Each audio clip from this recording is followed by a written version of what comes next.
మిత్రులందరికీ తెలుగు తేనియల్ ఛానల్కి స్వాగతం.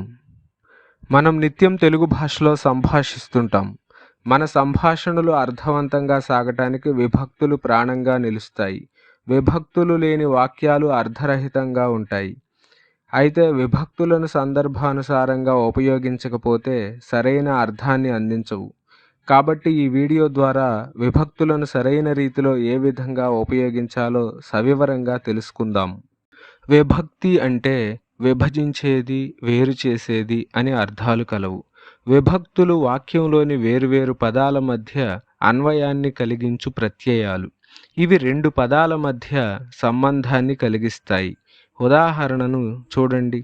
విద్యతో రాణించారు. ఈ వాక్యంలో తో అనున్నది విభక్తి ప్రత్యయం. ఈ తో అనే విభక్తి ప్రత్యయం విద్య మరియు రాణిస్తున్నారు అను రెండు పదాల మధ్య సంబంధాన్ని అంటే అన్వయాన్ని ఏర్పరిచింది. ఈ విధంగా రెండు పదాల మధ్య సంబంధాన్ని ఏర్పరిచేవే విభక్తులు. తెలుగు భాషలో 8 రకాల విభక్తులు కలవు. అవి డుమువులు ప్రథమా విభక్తి, నిన్నున్లన్ కూర్చి గురించి ద్వితీయ విభక్తి, చేతన్చేన్ తోడంతోన్ తృతీయ విభక్తి, కొరకున్ కై చతుర్థి విభక్తి, వలనన్ కంటెన్ పట్టి పంచమి విభక్తి, కిన్ కున్ యొక్క లోన్ లోపలన్ షష్ఠి విభక్తి, అందున్ నన్ సప్తమి విభక్తి, ఓ ఓరి ఓయి ఓసి సంబోధన ప్రథమా విభక్తి. ఇప్పుడు మనం విభక్తులను ఎలా ఉపయోగించాలో తెలుసుకుందాం. విభక్తులలో మొదటిది ప్రథమా విభక్తి. ప్రథమా విభక్తి ప్రత్యయాలు డు, ము, ఉ, లు. పుంలింగాలైన మహద్వాచక శబ్దాలకు డు అనే ప్రత్యయం వస్తుంది. పుంలింగాలైన మహద్వాచక శబ్దాలు అంటే పుంలింగాన్ని బోధించే శబ్దాలు, అంటే పురుషులను బోధించే పదాలు అని అర్థం. ఉదాహరణ రాముడు, కృష్ణుడు, ఇంకా ఈశ్వరుడు, శివుడు. ఈ పదాలన్నింటిలో పుంలింగాన్ని బోధించే పదాలు కనుక చివరన డు ప్రత్యయం వచ్చి చేరింది. అలాగే అమహన్ నపుంసకములకు అదంత శబ్దాలకు ము ప్రత్యయం వస్తుంది. అమహన్ నపుంసకములు అంటే అమహద్వాచకములు మరియు నపుంసక శబ్దాలు. అమహద్వాచకములు అంటే పురుష బోధకాలు కానటువంటివి, అంటే స్త్రీ బోధకాలు మరియు ఇతరమైనటువంటివి. అలాగే నపుంసకలింగ శబ్దాలు అంటే లింగము వ్యక్తము కానటువంటి శబ్దాలు, అంటే పుంలింగమో స్త్రీలింగమో స్పష్టత లేనటువంటి శబ్దాలను నపుంసకలింగ శబ్దాలు అని అంటాము. అటువంటి శబ్దాల చివరన ము అనే ప్రత్యయం వచ్చి చేరుతుంది. ఉదాహరణలు చూడండి. వృక్షము, దైవము. ఈ రెండు పదాల చివరన ము అనే ప్రత్యయాన్ని మనం గమనించవచ్చు. అలాగే ప్రాణము, స్నేహము, ధనము ఇలాంటి పదాల చివరన కూడా మనం ము అనే ప్రత్యయాన్ని చూడవచ్చు. ఇవన్నీ పుంలింగ శబ్దాలు కాకుండా అమహన్ నపుంసకలింగ శబ్దాలు కావటం వల్ల వీటికి చివరన ము అనే ప్రత్యయం వచ్చి చేరింది. అదేవిధంగా ఉకారాంత శబ్దాలకు గో శబ్దానికి చివరన ఊ ప్రత్యయం వచ్చి చేరుతుంది. ఉకారాంత శబ్దాలు అంటే ఆ పదము యొక్క చివరిన ఊ అనే అచ్చు అంతముగా ఉండటం, అంటే ఊ అనే అచ్చు పలకటం. అటువంటి ఉకారము అంతముగా ఉన్న పదాలకు అదేవిధంగా గో అనే శబ్దానికి ఊ అనే ప్రత్యయం వచ్చి చేరుతుంది. ఉదాహరణలు పరిశీలించండి. తరువు. ఈ తరువు అనే పదంలో తరు అనే పదంలో ఉకారాంతము ఉంది, అంటే రూలో ఊ అనే అచ్చు అంతముగా ఉంది.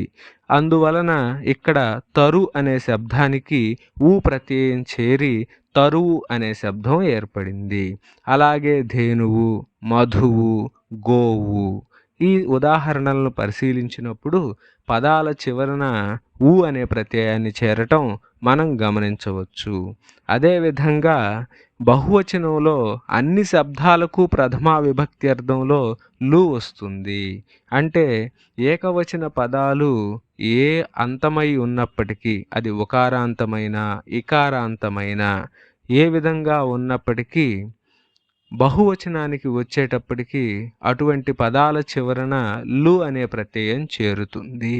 ఉదాహరణకి ఆట ఏకవచనం, బహువచనంలో లు అనే ప్రత్యయం వచ్చి చేరి ఆటలు అనే పదం ఏర్పడింది. అలాగే పాటలు. అదేవిధంగా నది అనే పదం చివరన ఇకారాంతమైనప్పటికీ బహువచనంలో నదులు అనే పదం ఏర్పడింది. దీని చివరన లు అనే ప్రత్యయాన్ని మనం గమనించవచ్చు. ఇలా బహువచనంలో అన్ని శబ్దాలకు ప్రథమా విభక్తిలో లు అనే ప్రత్యయం వచ్చి చేరుతుంది. బహువచనం అంటే ఒకటి కంటే ఎక్కువ సంఖ్యలో ఉన్నటువంటి ఆ సంఖ్యాబోధకాన్ని బహువచనం అని మనం పిలుస్తాము. ఇప్పుడు మనం నిన్, నున్, లన్, కూర్చి, గురించి అనే ప్రత్యయాలు కలిగినటువంటి ద్వితీయ విభక్తిని ఏ సందర్భంలో ఉపయోగిస్తారో తెలుసుకుందాం. ద్వితీయ విభక్తి ఈ క్రింది సందర్భాలలో ప్రయోగించబడుతుంది. కర్మమ్మున ద్వితీయ యగు అని బాల వ్యాకరణ సూత్రం. అంటే కర్మార్థంలో ద్వితీయ విభక్తి వస్తుంది. ఉదాహరణను పరిశీలించండి. రాణి ముగ్గును వేసింది. పై వాక్యంలో వేసింది అనేది క్రియ, వేయటం అనే పనికి గురైనది ముగ్గు, కనుక ముగ్గు కర్మ. కనుక కర్మవాచక పదమైన ముగ్గు అనే పదానికి ద్వితీయ విభక్తి ప్రత్యయమైనటువంటి ను అనే ప్రత్యయం వచ్చి చేరింది. ఇలా కర్మవాచక పదాల చివరన ద్వితీయ విభక్తి ప్రత్యయమైనటువంటి ను వచ్చి చేరుతుంది. కర్మ అంటే ధాత్వర్థ ఫలానికి ఆశ్రయమైనది కర్మ. అంటే చేయబడిన పనికి గురయ్యేది కర్మ. ఆ పని యొక్క ఫలితాన్ని అనుభవించేది కర్మ. ఇప్పుడు మనం తృతీయ విభక్తి గురించి తెలుసుకుందాం. తృతీయ విభక్తి ప్రత్యయాలు చేతన్చేన్, తోడన్, తోన్. చేతవర్ణకంబు కర్తకగు అని బాల వ్యాకరణ సూత్రం. కర్త అంటే ఏమిటో ఇంతకు ముందు వీడియోలలో మనం చెప్పుకున్నాం. అయినా మరొక్కసారి, ధాత్వర్థ వ్యాపారాశ్రయంబు కర్తనాబడు అంటే పనిని చేసేవాడు కర్త అని అర్థం. వాక్యంలో క్రియ ద్వారా సూచించబడిన పనిని చేసినవాడే కర్త. అట్టి కర్త స్థానంలో ప్రయోగించబడిన నామవాచకానికి తృతీయ విభక్తి వస్తుంది. ఉదాహరణను చూడండి. రాముడి చేత బాణం వేయబడెను. పై వాక్యంలో బాణం కర్మ కాగా వేయబడెను అనేది క్రియ. పై వాక్యంలో వేయబడెను అను క్రియకు ఆశ్రయం రాముడు. అంటే వేయడం అనే పని చేసినవాడు రాముడు, కనుక రాముడు కర్త. కర్త అయిన రాముడికి తృతీయ విభక్తి ప్రత్యయమైనటువంటి చేత వచ్చి రాముడి చేత బాణం వేయబడెను అనే ఉదాహరణను మనం ఇక్కడ పరిశీలిస్తూ ఉన్నాం. ఇప్పుడు మనం తృతీయ విభక్తి ప్రత్యయాలు ఇంకా ఏ ఏ సందర్భాలలో ప్రయోగించబడతాయో వివరంగా తెలుసుకుందాం.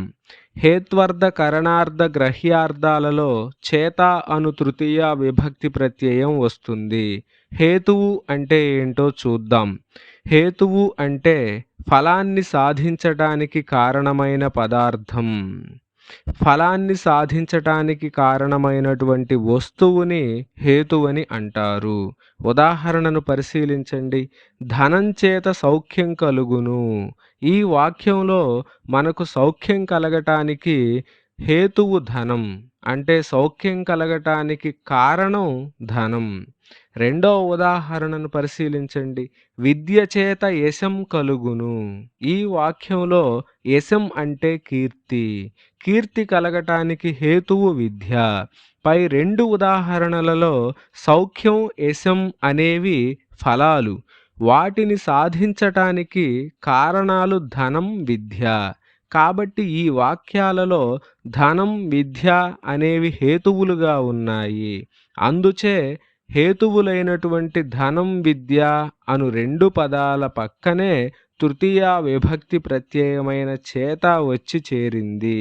ఒకవేళ చేత రాని పక్షంలో పంచమి విభక్తి ప్రత్యయమైనటువంటి వలన అనే ప్రత్యయం వచ్చి ధనం వలన సౌఖ్యం కలుగును, విద్య వలన యశం కలుగును అనే రూపాలు రూపొందుతాయి.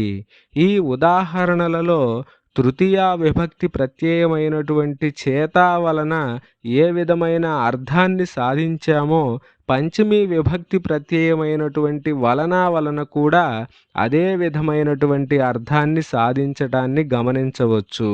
కాబట్టి ఇక్కడ విభాషగా తృతీయా విభక్తి ప్రత్యయమైన చేత గాని, పంచమీ విభక్తి ప్రత్యయమైన వలన గాని రెండింటిలో ఏదైనా ప్రయోగించే అవకాశం ఉంది.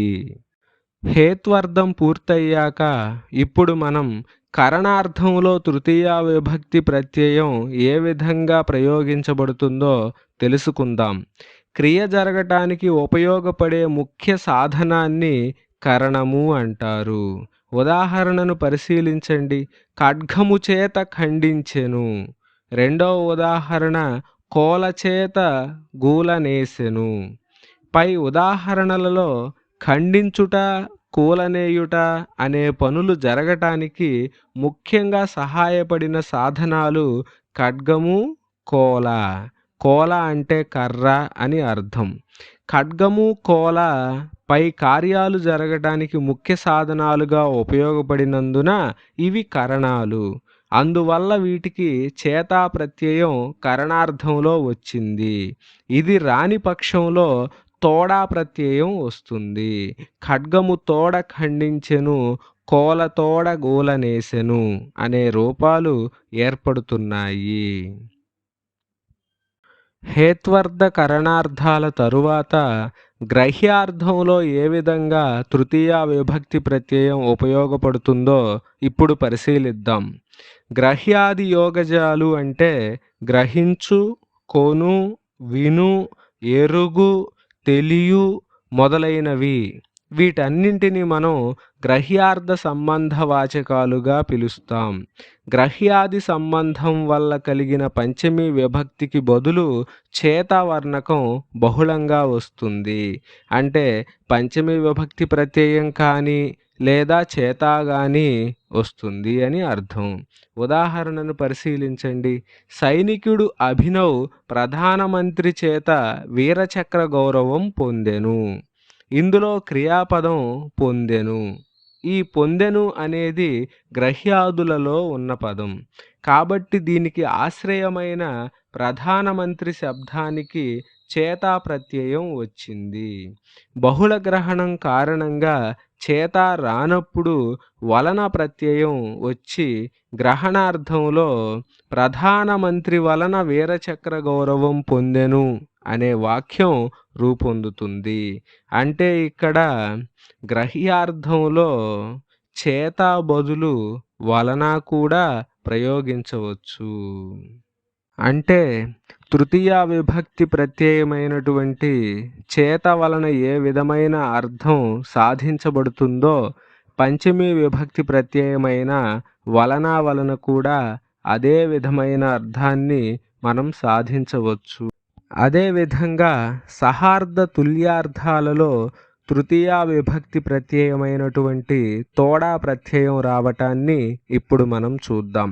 సహార్థక శబ్దానికి తుల్యార్థకాలతో అన్వయించే శబ్దాలకు తోడా అనే ప్రత్యయం వస్తుంది. సహార్థం అనగా కూడుకొని అని అర్థం. ఉదాహరణను చూడండి. రాజు సేనలతోడ వచ్చెను అనగా సేనా సహితుడై వచ్చెనని అర్థం. ఇక్కడ సహార్థంలో తోడా ప్రత్యయం వచ్చింది.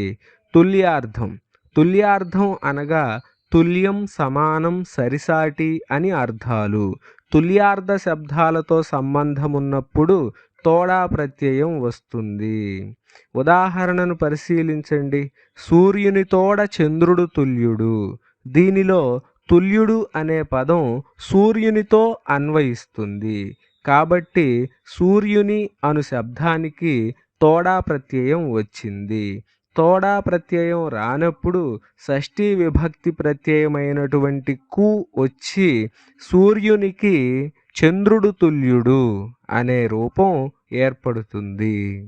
అలాగే వచ్యర్థాముఖ్య కర్మంబునకు తోడా కువర్ణకంబులు ప్రాయికంబుగానగు అని బాలవ్యాకరణ సూత్రం.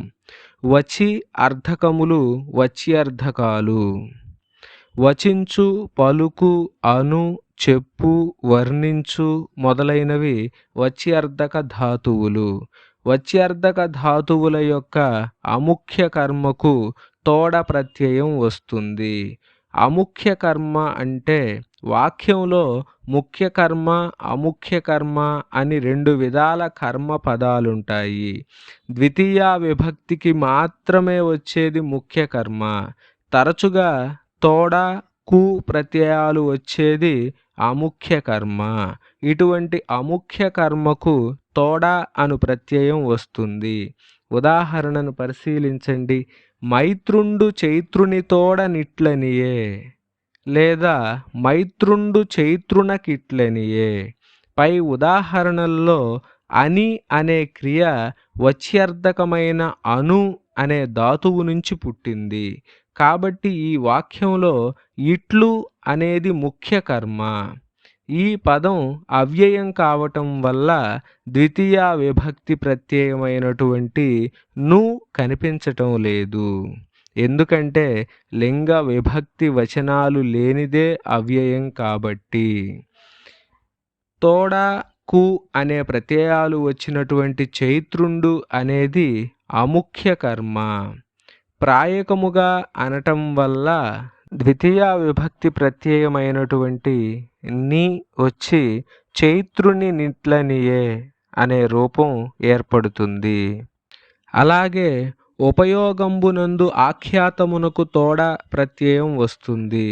ఉపయోగం అనగా నియమానుసారంగా విద్యను గ్రహించటం లేదా విద్యను అభ్యసించటం. ఆఖ్యాతం అనగా విద్యను బోధించే గురువు. అటువంటి ఆఖ్యాత శబ్దానికి అంటే గురు శబ్దానికి తోడా ప్రత్యయం వస్తుంది. ఉదాహరణను పరిశీలించండి. రామకృష్ణులు సాందీపని తోడ వేదాలు చదివిరి. రామకృష్ణులకు వేద విద్యను బోధించిన గురువు సాందీపని కాబట్టి ఆ గురు శబ్దమైన సాందీపని అనే శబ్దానికి తోడా ప్రత్యయం వస్తుంది. వేద విద్య స్వరప్రధానమైంది కాబట్టి గురువు చెప్పినట్టుగా శిష్యుడు పలుకుతూ నేర్చుకోవాల్సి ఉంటుంది. అందుకే తెలుగులో తోడా ప్రత్యయం వచ్చిన రూపం కనిపిస్తుంది. ఇప్పుడు మనం చతుర్థి విభక్తి గురించి తెలుసుకుందాం. కొరకున్ కై చతుర్థి సంప్రదానంభునకుం చతుర్థియగు అని బాల వ్యాకరణ సూత్రం. సంప్రదానం అంటే తనదైన వస్తువును గాని తనకు సంబంధించిన దేనిపైన గాని తనకున్న హక్కును వదులుకొని దానిని ఇతరులకు అధీనం చేయడం. ఆ విధంగా త్యాగానికి ఉద్దేశింపబడిన వ్యక్తిని సంప్రదానం అంటారు. అట్టి సంప్రదాన శబ్దానికి చతుర్థి విభక్తి వస్తుంది. ఉదాహరణను పరిశీలించండి. సైనికులు దేశము కొరకు ప్రాణములర్పించును. పై ఉదాహరణలో సైనికుడు తన ప్రాణాన్ని దేశమునుద్దేశించి త్యాగం చేశాడు. ఇందులో దేశము త్యాగోద్దేశం కనుక దేశం అను శబ్దం సంప్రదానం అవుతుంది. కాబట్టి దేశం అను శబ్దానికి కొరకు ప్రత్యయం వస్తుంది. కొన్ని చోట్ల త్యాగోద్దేశములలో త్యాగము లేకున్నా ఉద్దేశం మాత్రమే ఉన్నప్పటికీ కొరకు ప్రత్యయం వస్తుంది. న్యాయం కొరకు పోరాటం చేసెను అనే ఉదాహరణను పరిశీలిస్తే ఈ ఉదాహరణలో ఉద్దేశం మాత్రమే ఉన్నది, కానీ త్యాగం లేదు. ఇందులో న్యాయం అనేది ఉద్దేశించిన ప్రయోజనమే కానీ త్యాగం కాదు. దీనికి కూడా కొరకు అనే ప్రత్యయం వస్తుంది. ఇప్పుడు మనం పంచమి విభక్తి గురించి తెలుసుకుందాం. వలనన్ కంటెన్ పట్టి పంచమి విభక్తి. బాల వ్యాకరణంలో అపాయ భయ జుగుప్స పరాజయ ప్రమాద గ్రహణ భవనత్రాణ విరామాంతర్ది వారణంబులెద్దాననగు దానికి వలన వర్ణకంబగు అనే సూత్రం చెప్పబడింది. అంటే అపాయం, భయం, జుగుప్స, పరాజయం, ప్రమాదం, గ్రహణం, భవనం, త్రాణం, విరామం, అంతర్ధి, వారణం అనేవి దేని నుండి కలుగుతాయో దానికి పంచమి విభక్తి ప్రత్యయమైన వలన ప్రత్యయం వస్తుంది. ఇప్పుడు ఈ సూత్రంలో ఉన్న పదాలకు అర్థాలను తెలుసుకుందాం. అపాయం అంటే విశ్లేషం లేదా ఎడబాటు. భయం అంటే వెరపు లేదా భీతి. జుగుప్స అంటే ఏవగింపు లేదా అసహ్యపడుట. పరాజయం అంటే అలసిపోవుట. ప్రమాదం అంటే పరాకు లేదా ఏమరపాటు. గ్రహణం అంటే గ్రహించుట లేదా తెలియుట. భవనం అంటే పుట్టుట లేదా ఉత్పత్తి. త్రాణం అంటే కాచుట లేదా రక్షించుట. విరామం అంటే విరమించుట లేదా మానుట. అంతర్ధి అంటే మరుగుట లేదా దాగుట.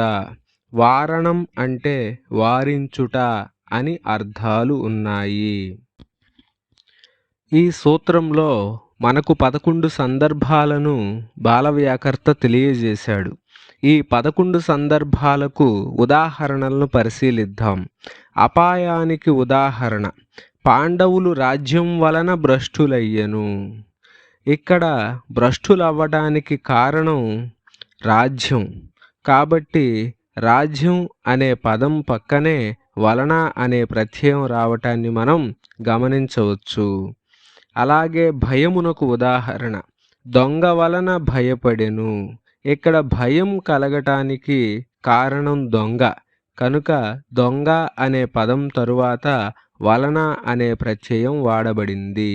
అదేవిధంగా జుగుప్సకు ఉదాహరణను చూద్దాం. పాపం వలన అసహ్యం కలిగెను.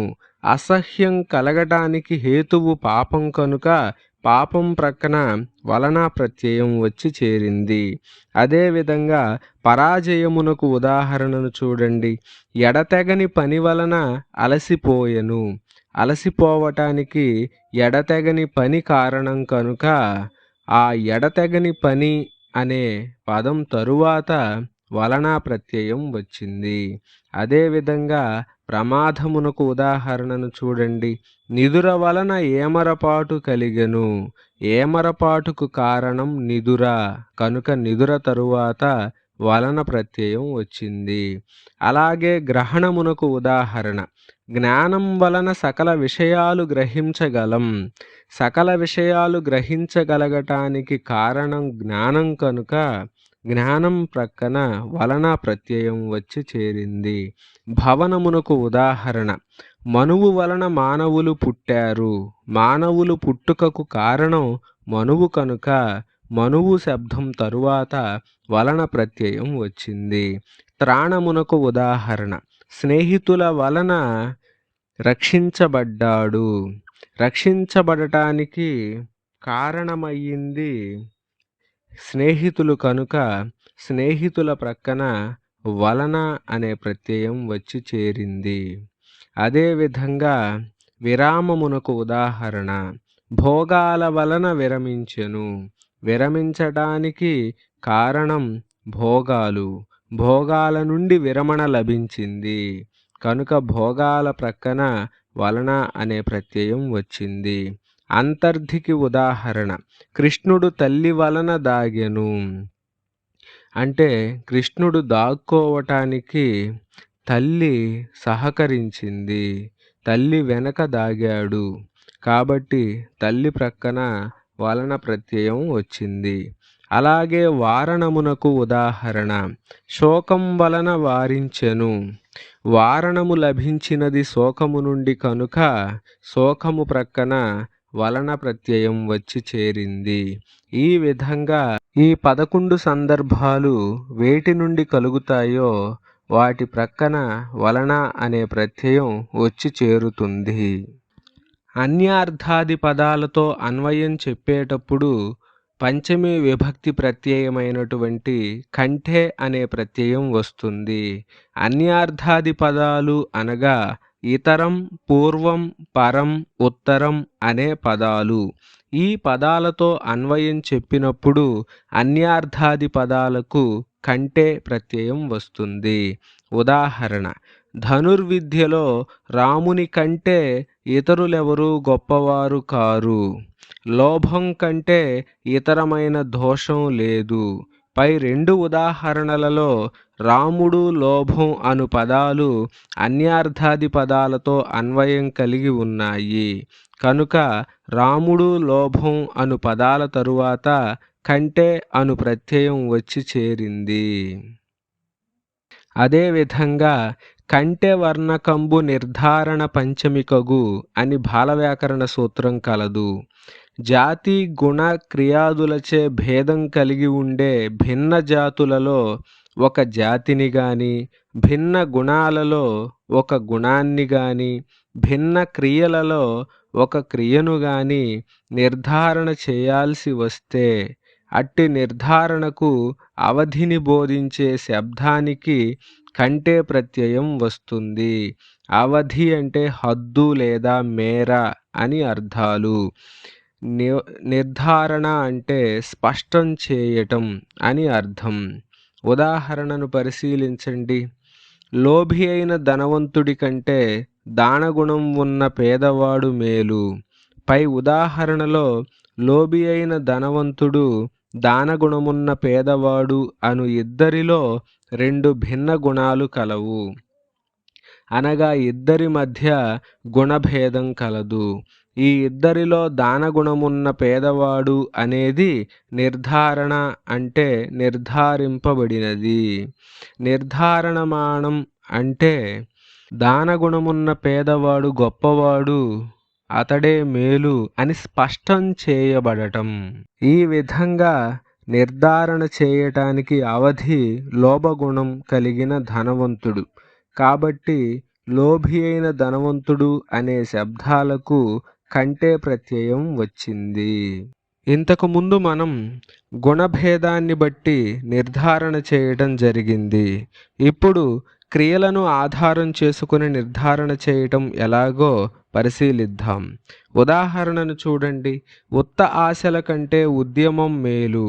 పై ఉదాహరణలో ఊరికే ఆశపడటం అను క్రియ కంటే ప్రయత్నం చేయటం అను క్రియ మేలని భావం. ఇందులో ఉత్త ఆశ, ఉద్యమం అనేవి రెండు భిన్న క్రియలు. ఈ భిన్న క్రియలలో ఉద్యమం నిర్ధార్యమాణం, ఉత్త ఆశ అనేది నిర్ధారణావధి. కాబట్టి అవధి అయిన ఉత్త ఆశకు కంటే ప్రత్యయం వస్తుంది. పట్టి వర్ణకంబు హేతువులగు గుణక్రియలకగు అని బాలవ్యాకరణ సూత్రం.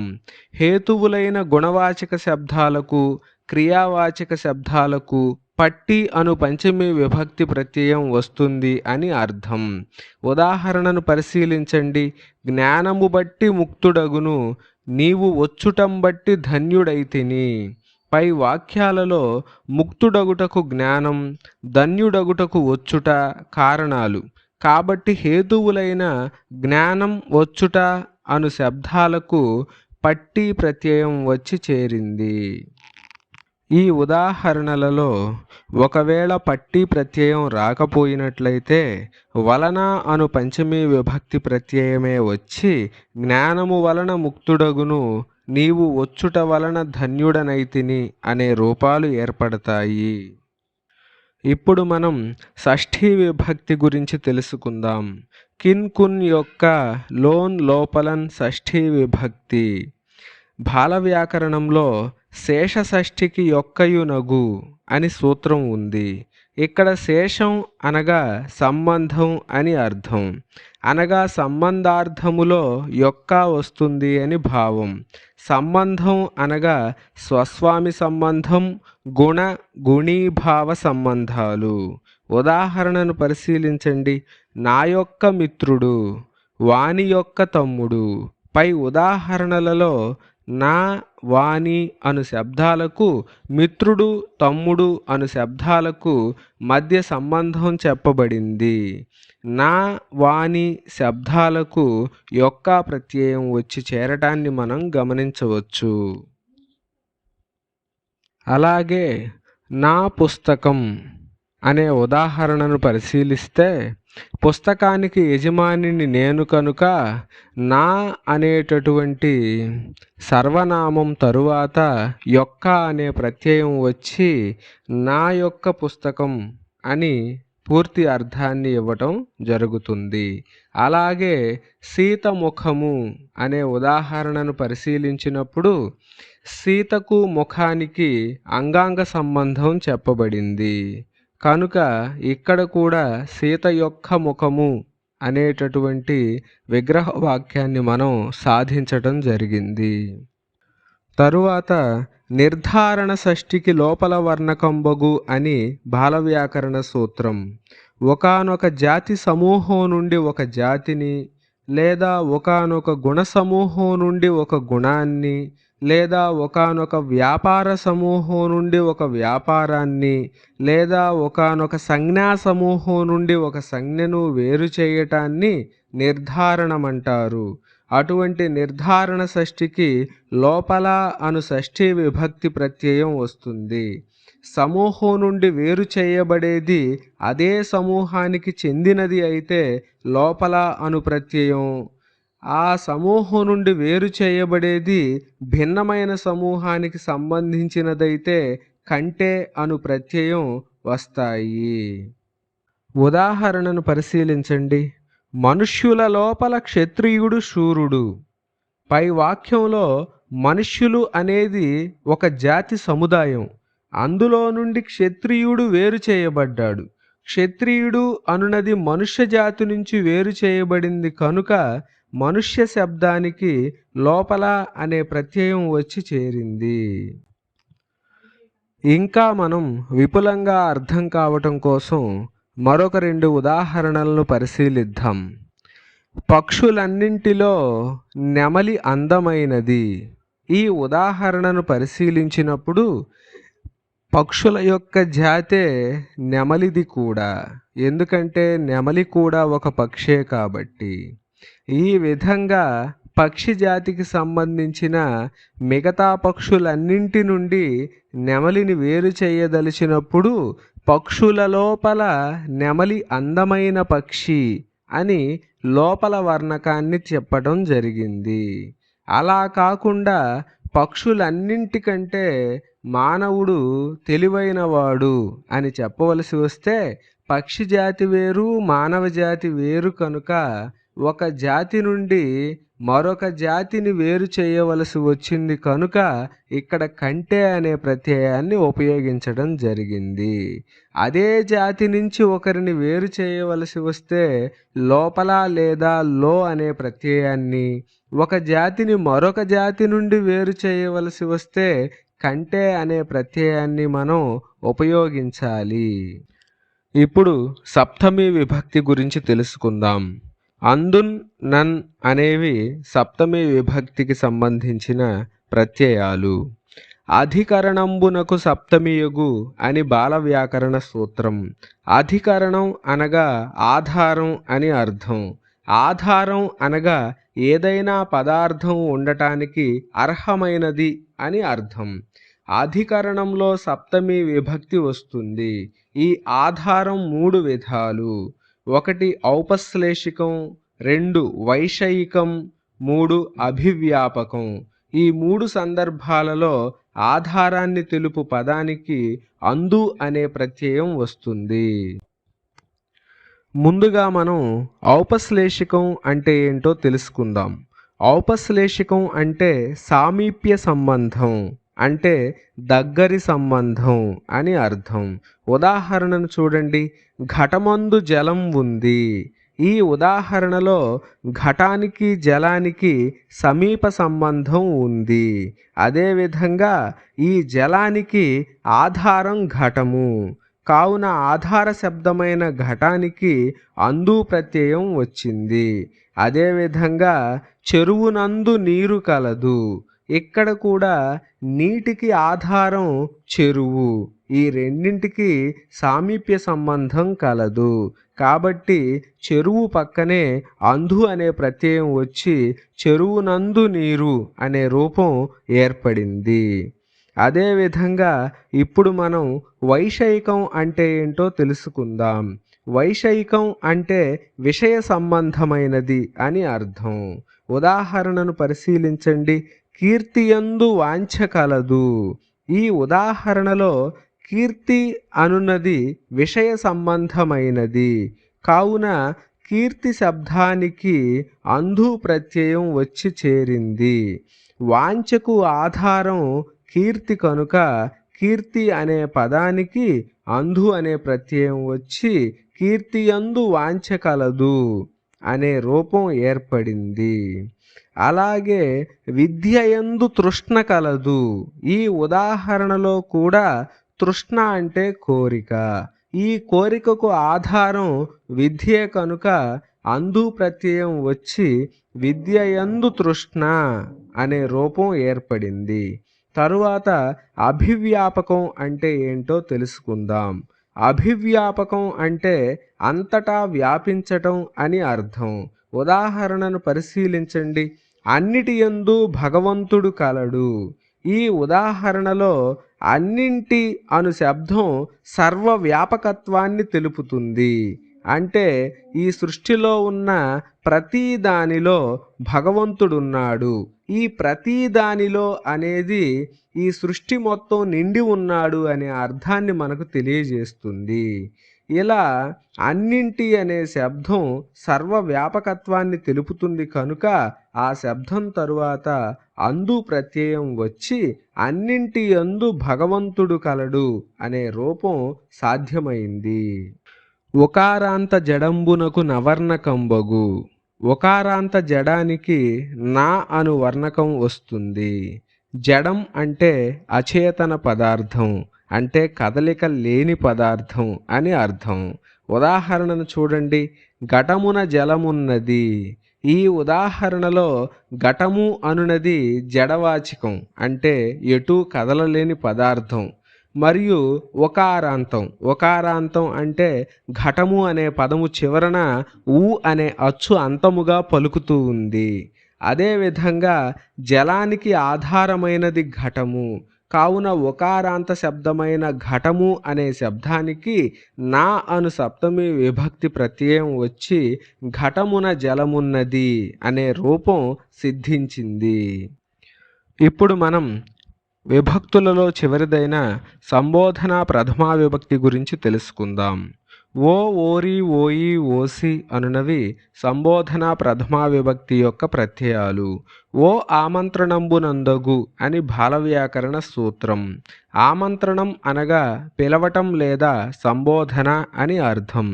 ఎవరినైతే పిలుస్తున్నామో వారి పేరుకు ముందు ఓ ప్రత్యయం చేరుతుంది. ఉదాహరణను చూడండి. ఓ రామా. ఓ అను శబ్దానికి పురుషుని సంబోధించున్నప్పుడు ఈ అనే ప్రత్యయం చేరి ఓయి అనే రూపం ఏర్పడుతుంది.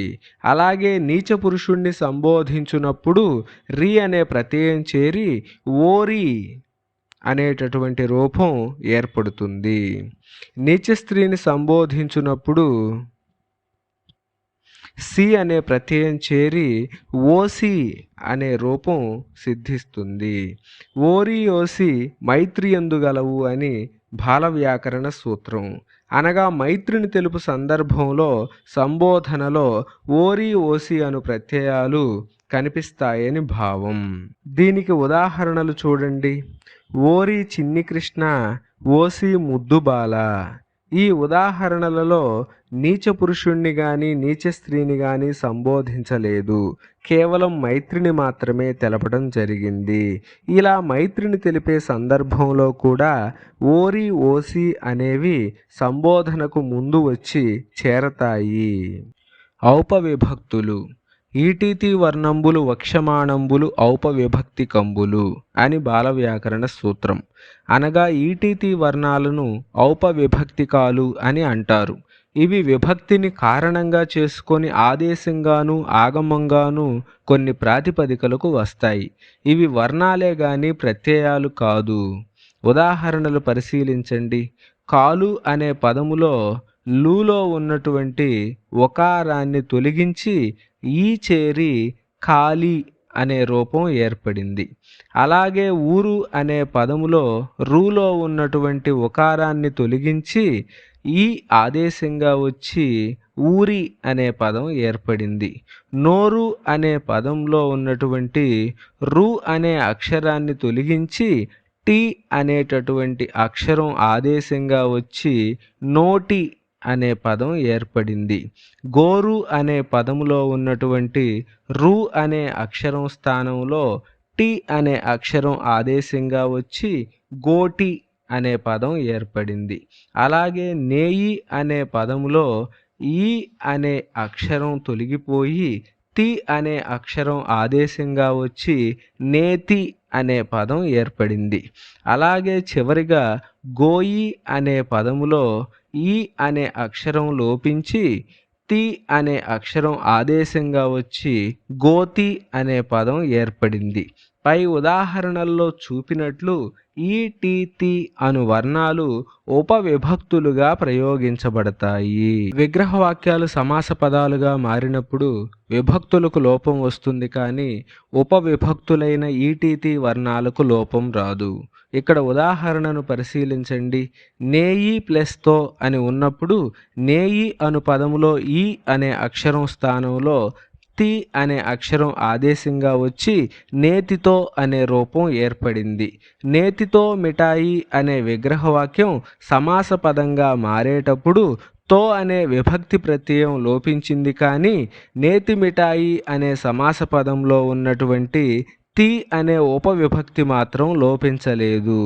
అలాగే కాలు కొరకు అనే పదాలలో కాలు అనే పదములోని లు అనే అక్షరంలో ఉన్నటువంటి ఒకారం స్థానంలో ఇకారం ఆదేశంగా వచ్చి కాలి కొరకు అనే రూపం ఏర్పడింది.